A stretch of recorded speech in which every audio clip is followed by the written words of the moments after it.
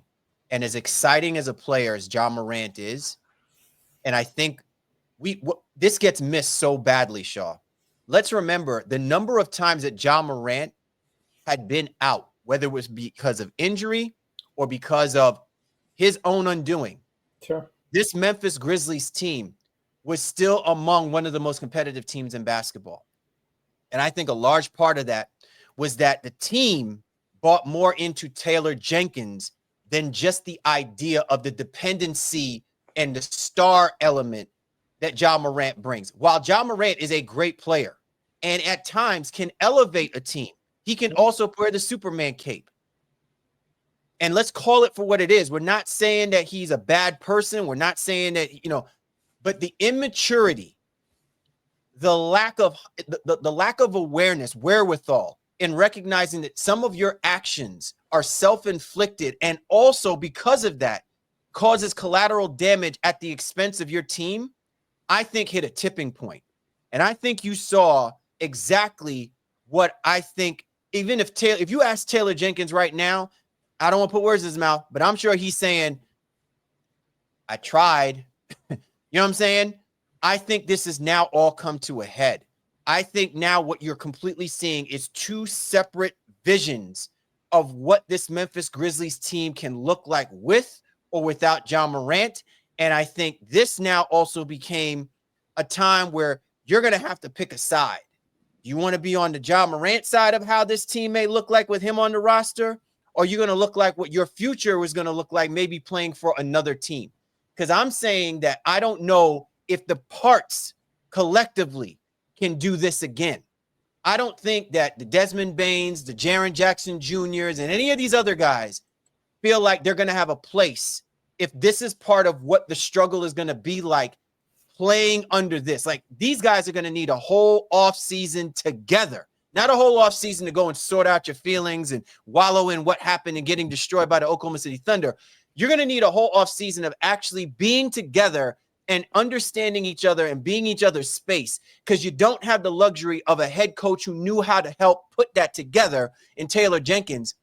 And no disrespect to the interim head coach, who I know that the Memphis Grizzlies are going to lean towards, probably keeping on in Tomas Lisalo, but I don't see where he is going to be able to help make that happen, because he, to me, doesn't exhibit the type of person that has that characteristic to lean on the superstar or lean on the other guys and make it all work. I think he understands that this may be his moment to shine. So there could be some, self-motivated tendencies as well, too. You think I'm off in my assessment of that part? I think it's just too early. We haven't really seen much of Tomas in this role. Like, he's basically we have a 13-game sample, basically, for them being against the Oklahoma City Thunder, who would, pretty much beat the doors off of a lot of other teams out there.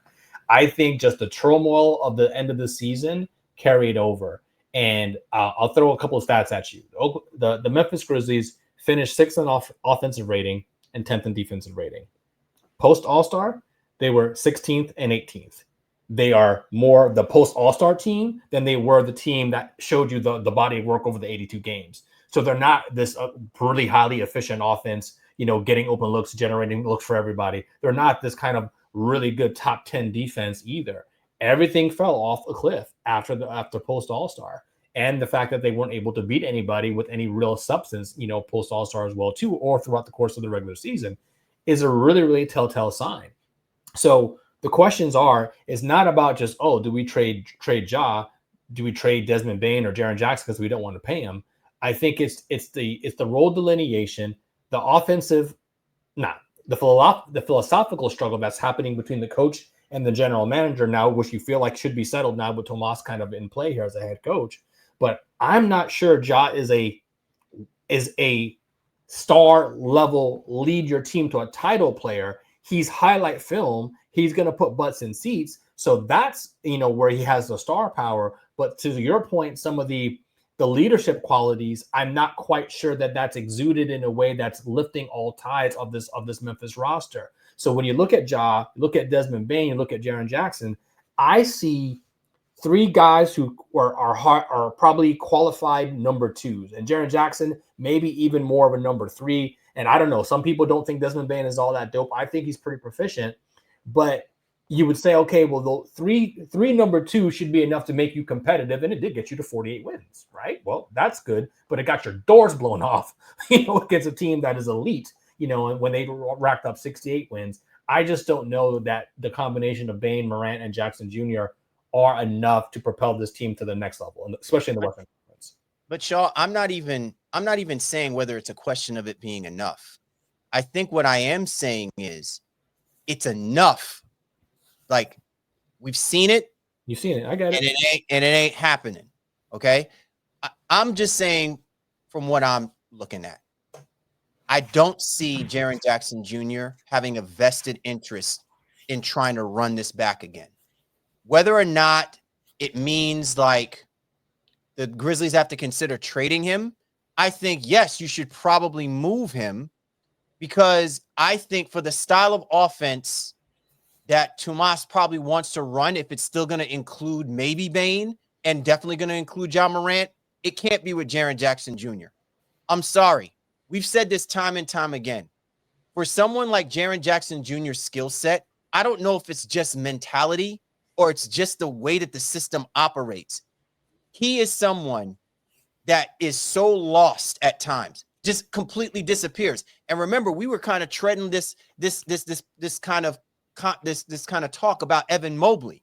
The difference is Evan Mobley has guys that are really holding him accountable because they truly believe in the upside of his skill set and where he's playing for Cleveland. And what I'm saying is, if we want to salvage the uniqueness of a Jaren Jackson Jr., like we salvage the uniqueness of a Kristaps Porzingis, it can't be playing next to Ja Morant, and it can't be playing with the Memphis Grizzlies under the circumstances that the Memphis Grizzlies is currently situated. That to me is where I'm. That's who you're pointing out. You're pointing out Jaren Jackson Jr. as the guy that has to go. But I could also make the argument too, as well as Desmond Bane, because I truly believe that Desmond Bane believes that he is a 1A kind of guy, but he can't operate in that kind of space playing next to Ja Morant. And I think we've seen that time and time again. He gets lost because I think he truly believes that as a vocal leader, and he exhibits it.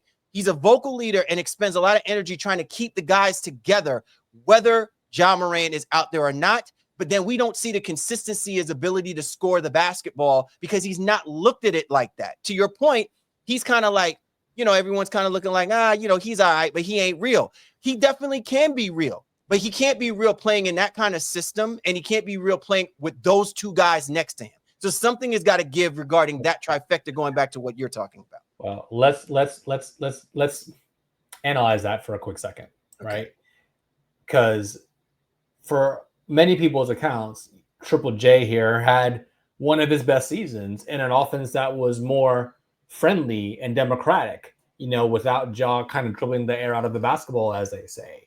And I think after they kind of switched the offenses back to let Ja cook maybe a little bit more, Jaren Jackson Jr. started to regress a little bit.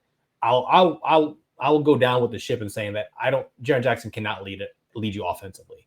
He's obviously a good and even a plus defender, but he cannot do both things and then have to lead you offensively. We saw at points in this series, they were so down bodies that he was even trying to initiate offense sometimes. And what I think, honestly, and I'll say this, from my own personal opinion, his game isn't aesthetically pleasing. And I think that also kind of takes away from it from a lot of people's standpoint, despite what he's actually producing out there. The aesthetics of it are just, again, they just don't make you say, wow, you're like, ugh, kind of like watching the play. But for by and large, he gets things done. I think they need to decide what type of offense they want to be. Who is the primary guy running said offense and like running it through? Is it Ja doing, more or less pick and rolls and drives and kickouts and spray? Or is Ja going to be playing off the ball a little bit more? And again, this more kind of autonomous offense that is, kind of trying to lift all ties as I continue to utilize. I don't know what the answer to that is right now. I do know they need to figure it out in a short order.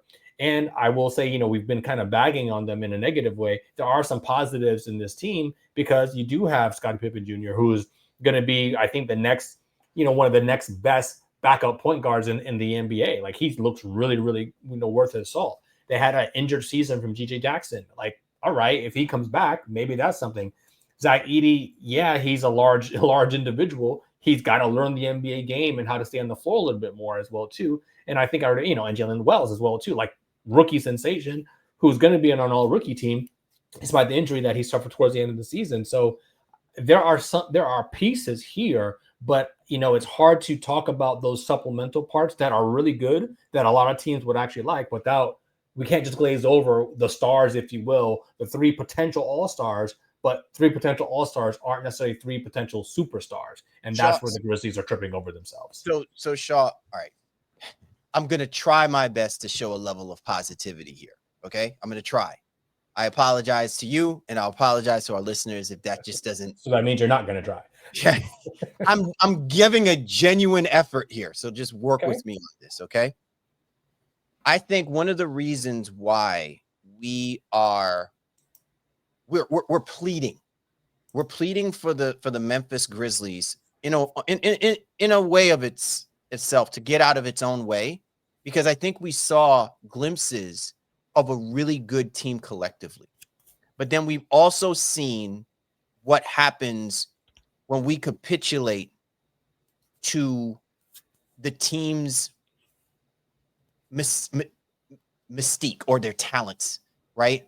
Like, I feel like they're erring on this quote unquote 5-year window of seeing, remarkable glimpses of these guys doing great things, but it ain't adding up, right? And so you make a drastic move or a drastic change, and I just think it comes down to it comes down to the players, bro. Like, if what we're saying is that this is about the core guys, I'm going to ask you, who are the core guys for the Memphis Grizzlies, right? You'll definitely say Ja Morant, and you want to say Jaren Jackson Jr., but even with the numbers that he's putting up, you're not confidently saying, you just basically said he's probably a 2 guy. He's a 2A kind of guy. He's not your 1A or 1B. So in other words, those numbers in the consistency of what we're asking of him to do on a night in, night out basis, or in the most important times of sessions, it doesn't add up. And I'm going to say this, Shaw, because I think this lends itself to where we're looking at the best teams right now in the NBA. Boston Celtics, Oklahoma City Thunder, the Cleveland Cavaliers. One of the we'll even throw teams like the Minnesota Timberwolves, the New York Knicks, okay, and the Denver Nuggets. Do you know what all of those teams have in common, right? And what teams like the Houston Rockets and the Memphis Grizzlies, you may even let's throw the Golden State Warriors in there as well too. But you know what those teams, they're young, but you know what they're lacking? They're lacking an elevated level of basketball IQ.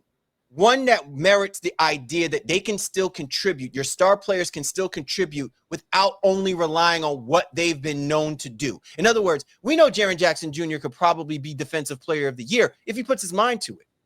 But when it doesn't happen for him on the offensive side of the ball, it impacts him on the defensive side of the ball. We know that Desmond Bane could probably be one of the best shooters in the game, but he isn't aggressive. So unless the ball gets to him, he doesn't figure out a way to put himself in spaces where he can be, as our man Bart Scott from the ESPN said, a force multiplier on the floor. Ja Morant, if the ball isn't in his hands, what else is he doing, right? That's what most people will probably be asking. And you're asking of that of basically 3/4 of your starting rotation. And so I think that to me is where a lot of the questions come. It's not that I don't believe this Memphis Grizzlies team is great, Shaw. I just don't know if they can just collectively be great together. And I think that is where they're afraid to actually pull the trigger on that, because it's one thing if you see those guys out there and they gave their heart out and, we're saying, man, they're just not good enough. But we know if they're given an off season, they'll get better. When you get blown out the way that they do and you concede 29, 30-point leads to a team that has confidence within itself, but also is a heady basketball team, right? We're not questioning the upside of what the Oklahoma City Thunder can do as a team. We're saying that team is good enough that they can play within themselves and still impose them will through the course of a game for 4 quarters. Can we honestly say that we're going to see that from a Houston Rockets or a Memphis Grizzlies team? And I feel like that's where both of those teams are. And you're going to start asking that question about the Houston Rockets. You give them another 3 years and they fall short when you see glimpses of goodness coming from great players, but not seeing elevated play when it matters most. I'm going to kind of close the loop here with Memphis on this, right? So we've talked about their stats. We've talked about, their record. We've talked about even somewhat of the roster construction. We haven't really speculated about what the move is. We keep talking about the 3 guys. But so if you go by today's NBA, right? I don't know if you agree with me, but we think they have a really good to decent, or even a good to really good, decent bench, right? But it's starting with those 3 guys. 1 or 2 of those guys maybe go. If you're looking at the landscape of the NBA right now, there's only a handful of force multipliers, as you said, that could potentially be available. And I'll give you 3 names. Kevin Durant in Phoenix, because we know the Suns are going to make changes, right? And yes, he's going to flirt with Houston and he's going to flirt with Miami, but should the Grizzlies ultimately try to get into that conversation in some capacity, one way or the other, right? There could be something, and this is the least of my favorite here, but there could be something that you want to do in Philly with maybe a Paul George or Joel Embiid. I think that's not going to happen. But you could also try to persuade Milwaukee and see if the Giannis stuff is going to become available. Obviously, and we'll talk about them obviously coming up soon here too. Especially with the Dame Lillard situation, if Giannis asks out, is it a Bane and filler and picks? Is it a Jaren Jackson? I don't think the contracts work Jackson and Bane, which is obviously what Milwaukee would probably want, and then to kind of pair that up. Or do you, really, throw the world into a cycle and throw Ja and, Jackson in there for Giannis or something like that? Like, I don't know. But do any of those situations sound right to you? Because they are too good. They're not going to be able to tank and strip it down to the studs. Like, they're not going to. They won 48 games and they have 3 potential all-stars on this roster. What do you do with this team? Do you try to make a big swing? Because the answer is clearly not just running it back. Right. I would think it would make sense to try to go after Kevin Durant, but I don't see it in any world. And I'm not saying that I'm questioning whether Kevin Durant believes in playing next to Ja Morant. I'm only interrupting you because for this one reason. Kevin Durant to me is the worst fit for this roster because Kevin Durant just wants to hoop. He doesn't want to lead. In no situation has he ever gone and wanted to lead anything. Right. So he just wants to hoop. Right. I understand that. But I think what I'm saying is if you're trying to keep what you've got from an offensive system standpoint with Tomas and what he's supposed to be implementing and do, I don't think he's going to mind the ball being in Morant's hands. Why? Because you have arguably one of the most efficient scorers in the game of basketball, and Ja Morant knows that, and he can work with that. You can't get Giannis. I just don't see in any world. You know why? Because Giannis is going to demand more from Ja Morant, and maybe Ja Morant might make it sound like he's down with that, but let's be real, okay? In no universe do I see where Ja Morant is going to influence the affluence of Giannis Antetokounmpo. So that's the reason why that to me is a miss. Now, Philadelphia, of those 3 scenarios, to me, seems like the more middle ground here because you got basically 1 or 2 players who want it so badly, but they realize Ja Morant can be that guy. So all of this really comes down to, Shaw, on the prioritization. Does Para and Kleiman believe that the future still goes through Ja Morant, and they're going to make sure and ensure that Ja Morant is the future for the Memphis Grizzlies? And if so, then you proceed accordingly. And you ultimately are going to have to find other guys that are going to have to, I guess, fall in line with the way that Tomas and Ja Morant's relationship is going to have to evolve. I think the role players will all kind of do what they've been doing the last 4 years that the Memphis Grizzlies have afforded themselves with quality role player guys. But whoever those next tier guys are, whoever is going to be that quote unquote, because I think with Ja Morant, he's a 1A.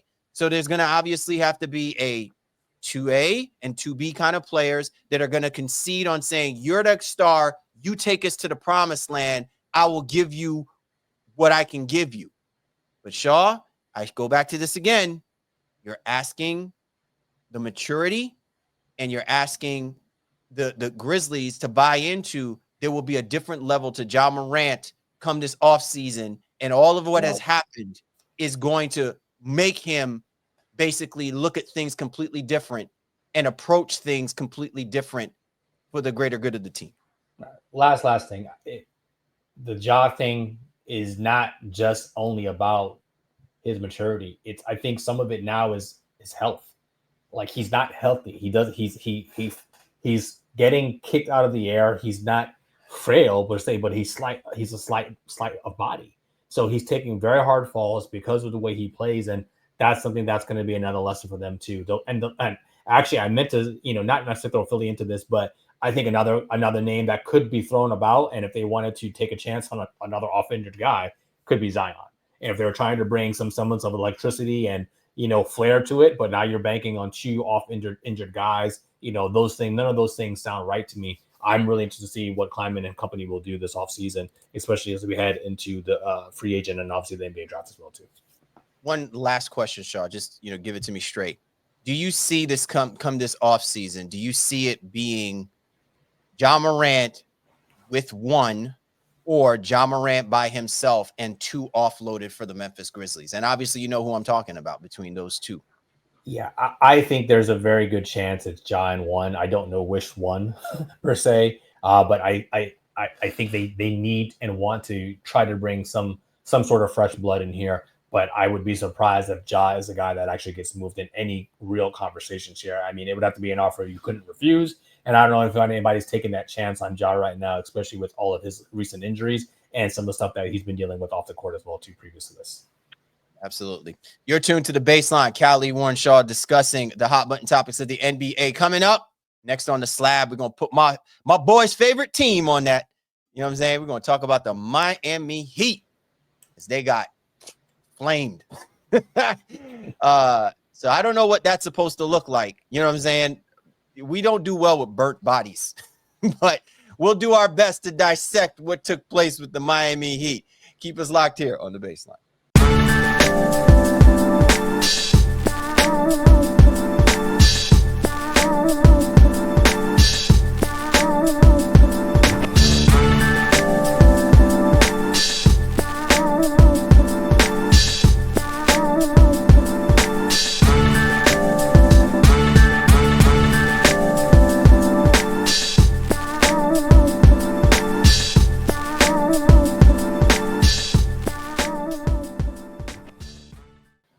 All right, we're back. Callie Warren Shaw, Baseline NBA podcast, and time for us to get back into our coveted autopsy report. Next on the slab, we're going to talk about the Miami Heat. This is a team that I think for Miami Heat fans and Miami Heat culture, they will stay on the level of resilience and we fought the good fight, and culture. This is what Heat culture is all about. But for I think a lot of everybody else in the NBA, we're kind of like, damn, again? Like, you know what I'm saying? Like, we got to revisit that question. Like, is it good to just only be good enough? Is it okay at this point to look at what your roster is comprised of and say, can you picture yourself being a team that's going to be among the Final Four in the NBA, right? And it's hard to imagine where that's going to happen with the way that the roster is currently constructed. And there just comes a point, Shaw, especially after watching what the Cleveland Cavaliers did to the Miami Heat. It's hard for us to imagine in any world that if you are actually trying to look at this offseason, being that you have the roster that you have, you cannot nickel and dime your way into trying to piece together a championship team. You can't treat this like you treat the Pittsburgh Steelers. You know what I'm saying? Well, at some point, you're going to have to really look at and sit down and realize that your top dog isn't on your roster at the moment. They need something else. They need somebody else. It's not going to be Eric Spoelstra. It ain't going to be Pat Riley and, the silver hair. You know what I'm saying? Can you ask your man Bam Adebayo about that? There's going to have to be something else that's going to lend itself to really buying into, quote unquote, the resurgence of the Heat culture and the Heat way. Because what's on that roster is not set up for to exhibit that kind of level of culture impact at the moment. They're too proud to bottom out. And I think that's where this really stems from. And while Bam had very much a down year, Tyler Herro had an up year. But neither one of those are the lead guys, for an organization. Bam can lead your defense, but he's just not aggressive enough and consistent enough offensively to get the reps in there to kind of like really elevate. Miami will always have their location as a drawing point for potential free agents or disgruntled stars. I think the issue is that now, even if, let's say, the aforementioned Kevin Durant wants to go there, is that enough? I think at this stage with the other surrounding pieces, and they don't have a whole lot of draft capital in essence to be able to liquidate to try to do other moves in here that might make sense for them. But again, they are a destination. People like the organization and they love the city itself. So in that say, hey, they'll always have a chance. But we're getting to the point here now where culture and screaming culture is just not enough, and it's overplayed.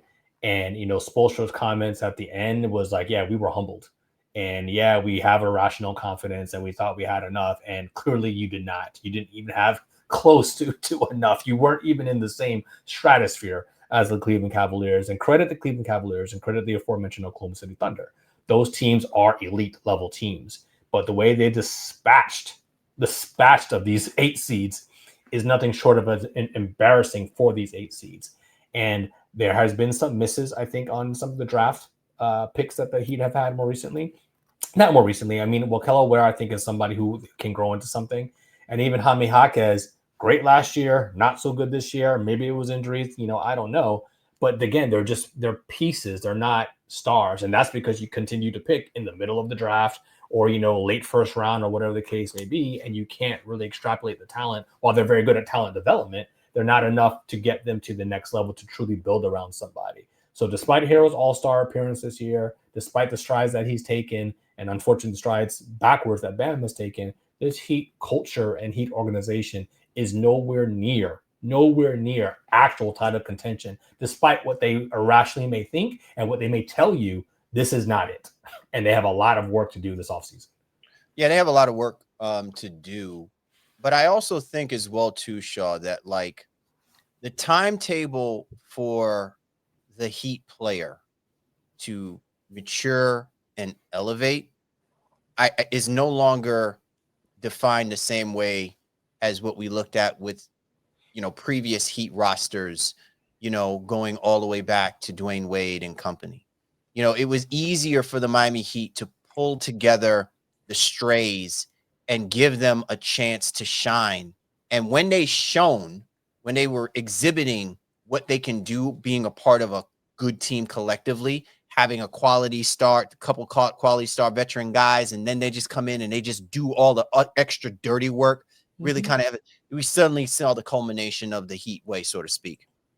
But what I really think you're seeing right now, because the Miami Heat has expended a lot of time talking about it rather than seeing the results manifested in what these guys are supposed to be doing or capable of doing. I think it speaks to that window of that, that probationary period, so to speak. Like, okay, we're going to continue to let you ride with the training wheels. At some point, we're taking the training wheels off. And when the training wheels are eventually taken off, it seems like they're just still stuck trying to push the pedal and get moving, right? You would think, Shaw, last year with what happened in getting knocked out should have been motivation to see a level of aggressiveness and a level of taking onus, right? We didn't need to have Jimmy Butler's antics really kind of take and distract anything from the fact that we were still questioning the level of aggressiveness in Bam, and also questioning, whether or not even with the all-star numbers that Tyler Herro exhibits, he still needs somebody next to him to put him in position to not do what he's not ready to do. He's not your Steph. He's not your Dame Lillard. The guy's a scorer. The guy's a bona fide scorer. And if you got other guys out there that also need assistance getting put into the right situations in the right place, what you got is what you saw. Dribble, dribble, dribble, dribble, dancing with the ball, east-west, very little north-south. And a lot of it is guys just not knowing where they need to be. And, hey, credit to Davion Mitchell. He did kind of what he could. But even then, you saw him doing a lot of what Tyler Herro was doing, which then make you question, again, is he basically a backup to Tyler, or is he actually supposed to be playing in that point guard position? So, and I know you're going to say something towards that part of it and stuff. I'm not trying to come down on those guys. I'm just saying that, like, the realization about what those guys are just isn't like something that was suddenly exposed because they got the doors blown out of them playing against the Cleveland Cavaliers. It just manifests itself on where the lack of prioritization is coming from the Miami Heat, thinking that they've got this timetable to make it all happen. And they don't. Yeah, the Heat are, and this is going to sound as negative as can be, and I don't mean it to, but they are comprised of a bunch of tryhards. They effort the hell out of things, and they've been able to achieve some remarkable success, I think, with then somewhat lesser talented rosters in recent years. But the bill comes due, and Pat Riley's ego is now starting to really hinder this franchise in a way where they're not able to push forward or push reset in a way that makes sense for them, or that should make sense for them, because they have capable guys, but they don't have the guy or guys in essence to elevate them to that next level. Sure. I want to ask you this because it's interesting that you say that, right? The Riley ego, the Riley effect. Okay. I was listening to ESPN George Sedano on Around the Horn, and I don't want to misquote him. Okay. I'm just paraphrasing what I got the gist of, because he made it a point to push back on people who believe that the decision-making process with the Miami Heat on, the roster and, the moves that they make or don't make or whatever the case may be is all on Pat Riley. And he's making it a point to say that decision does not come unilaterally. That decision comes with a team of 6 or 7 people. That would also include Pat Riley, but he is not solely making the decision. And he basically is echoing his sentiments are echoing to the idea that he's like, it's kind of annoying that people still get this perception that Pat Riley is still the ship, is, still the captain of that ship, so to speak. It still drives everything, like everything goes through Pat Riley. And I just wanted to get your perspective on it, because I am with you, Shaw. It's not about saying that he's making the decision, but you'd be asinine not to think that he doesn't have a heavy influence on where the decision-making process is driven and what his perceptions are. And and whether or not people are going to lean more on where Pat Riley is because of his cachet and his clout and what he has done and accomplished. That's the reason why. It's like The Godfather. The guy is 95 years old. He can have dementia, but if he nods his head, you know exactly what he's talking about. You know what I'm saying? Because he's the Godfather. Andy Ellisberg is, I think the assistant general manager or something along those lines. So, he's been with the organization a very, very long time. And that level of continuity is something that they continue to try to rely on. It's like, hey, we're the old heads here. We've done this before. We can do it again. And I'm not here to say the game is passing them by per se, but, they've relied so much on something that I don't know everybody within the organization still believes in, and that's that aspect of culture. But I started this conversation, this autopsy with them saying that they will always have a chance because of where they're located. And, teams and players rather will always have some semblance of interest. So how could you not have some semblance of an ego when, players, agents are calling you and say, hey, my guy has interest in kind of coming down here? The way the Jimmy Butler situation ended left them a little barren. But they just needed to get out of it. But I wouldn't be surprised if you hear Andrew Wiggins' names in trade rumors this summer as they try to do something, to try to invigorate some life in here. I mean, why would they not? But this team is probably even worse off than the aforementioned Grizzlies because they have they truly do have a history of winning or being competitive. So they are not going to reset this team in any way, shape, or form as long as Pat Riley draws blood in his veins. Like, it just won't happen. So what's the next iteration of a competitive Heat team with still one of the best coaches in the NBA in Eric Spoelstra? That's for them to decide. Or will they continue to try to rely on kind of blind luck of, hey, my player wants to come here, and then do they get a reset that just kind of magically happens based on their location and somewhat of the organizational culture that they built? I do think, to your point, though, Shaw, that part of where that reset is they have to reimagine. They have to reimagine the kind of athletes they want on their roster, right? You have a Khalil Ware, right? Who, by all accounts, really had a decent, rookie campaign. He exhibits traits that remind you a lot like Derek Lively, and dare I say, may actually have a better, he has, I don't want to say upside. I just want to say I think he's a little bit more polished than Derek Lively. Yeah, he can shoot the three a little bit, everything. Yeah. He's got a better all-around game and will have more than enough opportunities. But again, I think part of that is what kind of offense are you building within, and not around, but within the structure of the players that you have. The Heat lack the athleticism that other teams clearly are showing you, even in the middle of the Eastern Conference. You know what I'm saying? Tyler Herro, while the guy can score the basketball, he's not as athletically gifted. You know what I'm saying? Bam Adebayo, young, but still a little long in the tooth because of all of the punishment that he exhibits and takes playing what he plays. Because for most part, he's been playing at that 5 position. He's never really developed to play a swing 3-4 style offensively to shoot the basketball with the efficiency that is required, which I think takes away from that aggressiveness. So you're seeing a lot of, I don't want to say inconsistency, but you're seeing a lot of, you're seeing the diametric differences of how some of these guys originally came into when they were drafted and what they now show you under the current system they are. Now, again, I'm not saying this to say this is all on Spoelstra, but let's remember there was a turning point. There was a pivot point with a lot of the coaches that we've said have been in their roles and positions a lot longer and have seen the game, evolve into something different than what they started with. And we said that with Mike Malone. We've said that with Greg Popovich. They have all had to come to a certain quote unquote come to Jesus moment.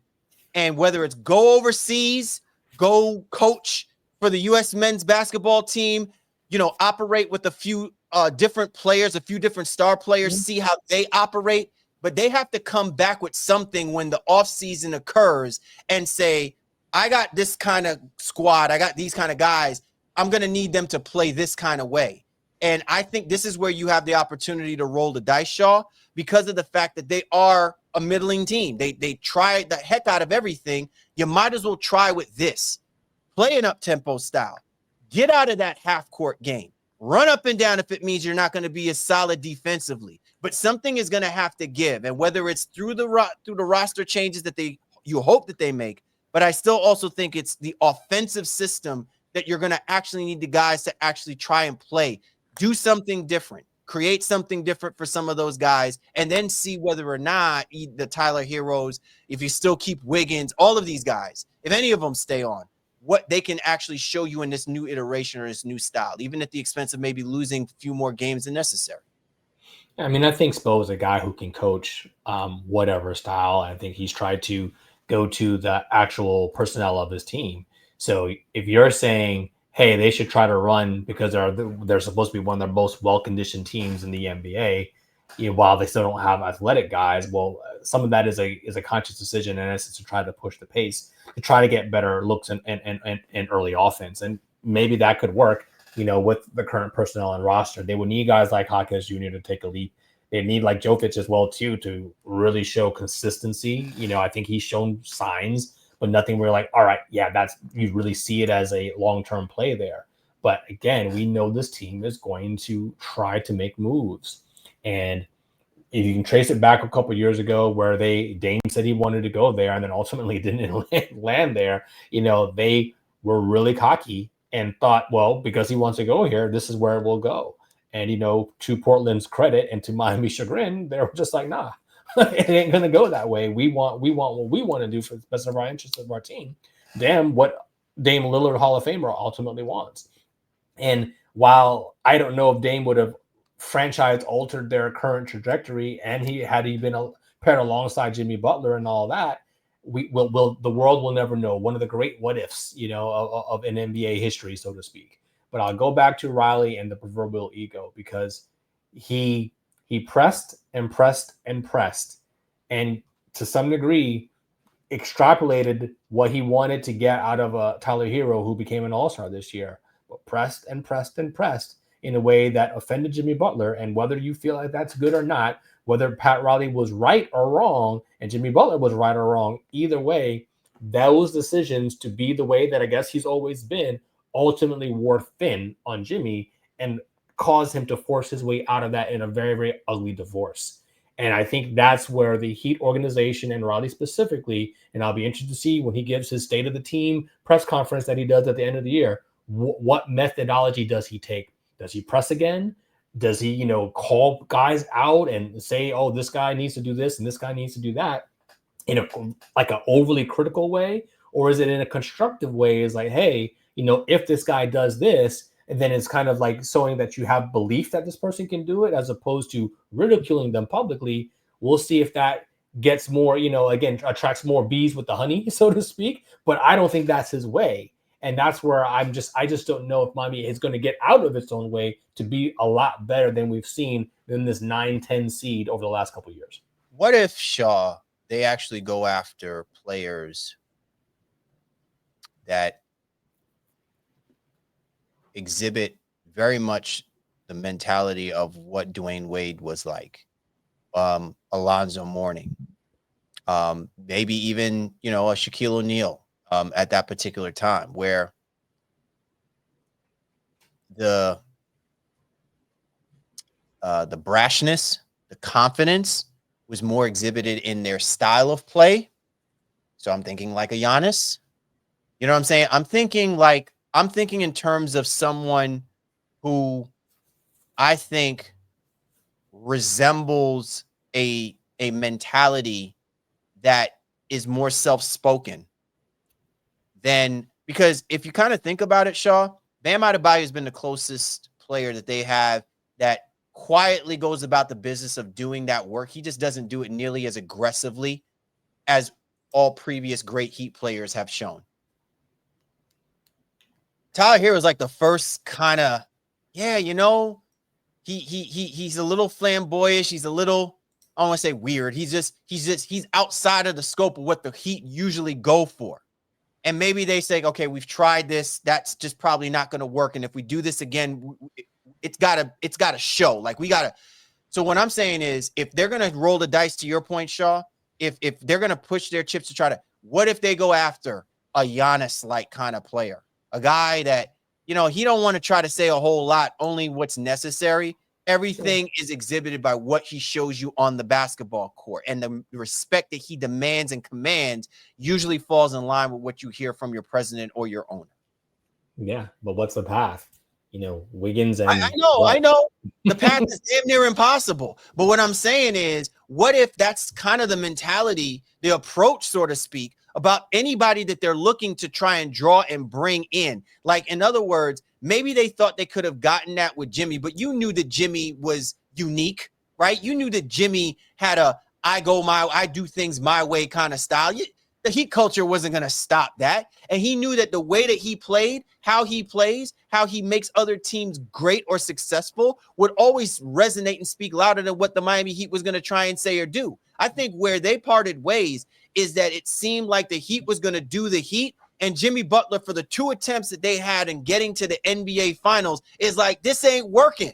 And the guys that you think that are actually supposed to be doing it the way that I'm showing you how to do it, they ain't going to do it. So I don't want to be around this anymore. And I think now that's came to a head because he's the only person that actually is going to speak to it and put it in front of the camera. Whereas most guys would have let it just kind of leak out, kind of let their agents speak to it or whatever the case may be. You know what I'm saying? That's not how Jimmy Butler operates, and he don't care. And you can clearly see that him now playing for the Golden State Warriors, you know, his where I think he's most happy is that they respect what it is that he's trying to say, because what he's saying ain't BS. I don't know with Miami. It's a convoluted story, and they are more complicated than a lot of the teams we've discussed so far when it comes to the autopsy, because of their general management, because of their legacy head coach, and now some players who they've kind of cow-tied themselves to because of their organizational structure in terms of the culture. And that in itself presents issues to try to move forward. Do they want to have some sort of a shift? Can they cobble players together? And then it's interesting that we talk about the Giannis situation. I believe Milwaukee is a second apron team, so they cannot, do combine or take back multiple players for trades. They have to do 1-for-1s. So, you know what I mean? Like, there's just so many complications for Miami to get a star of that level. And I guess things can happen if people want to ask out, and then you can get third and even fourth teams involved. But I think Miami on its own doesn't have the mechanisms in place, in essence, to get to that next level immediately. And they are too proud to strip it to the bones and tank. So same bat time, same bat channel is what I'm predicting next year for this Miami Heat team. We'll see you in the Autopsy Report in early or late April and early May with another first round exit. Well, listen, we got to give it to them, man. They are consistent about their consistency. Hey, gotta love it. You gotta love it. You gotta love it. Celtics fan, couldn't happen to a better team. Awesome stuff all together, Shaw. Great conversations to be had about both teams, man. And again, they're going to be one of the more intriguing teams. I know, because they are who they are, that like only the dedicated, Heat and dedicated Grizzlies fans are going to have much to say per se, but we like seeing it because we believe in the fact that when they do what they do, it gives us opportunities for us to look at it, scrutinize it, and listen, I want to see these teams successful, man, more so the Memphis Grizzlies. I've just always been kind of a fan of that whole grit and grind and just wanting to see them thrive at some point. Would love to see them position themselves to be a great team to get to the NBA finals at some point. You know what I'm saying? I just hope that they don't do things in such a way that just kind of makes them a laughing stock.